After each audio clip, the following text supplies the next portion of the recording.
to Wine Wanderings. I'm continuing my discussion with Angelina Mondavi, fourth generation at Charles Krug Winery.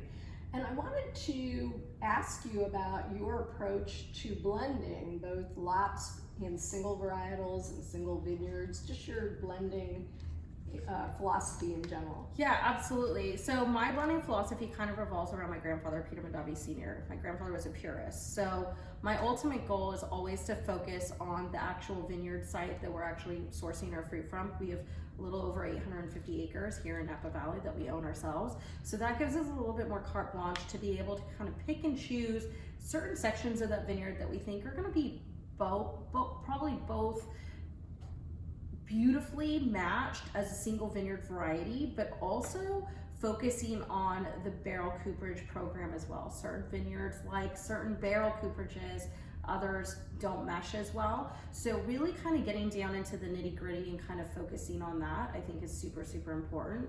And then during fermentation, really kind of focusing in on our protocols that we have for tannin management. So certain vineyards that we have, high tannin exposure and release very early on. Others, it takes a little bit more work in the actual tank to actually bring out those tannins.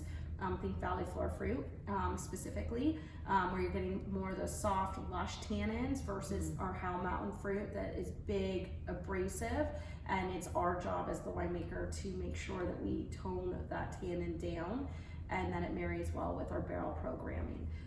Once we go into blending, then we'll actually look at everything side by side and we will actually grade everything.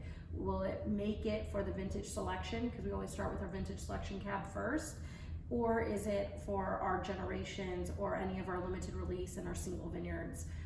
We will kind of isolate everything that way. And then from there, it's kind of almost like playing Tetris, where you're playing with all these different barrel cooperages and you might like one for one thing that might totally accentuate and bring out that fruit forwardness in the single vineyard. But when you're looking at it generations, you might want to tone down that tannin a little bit, so you're looking at a softer, more subdued barrel cooperage for that.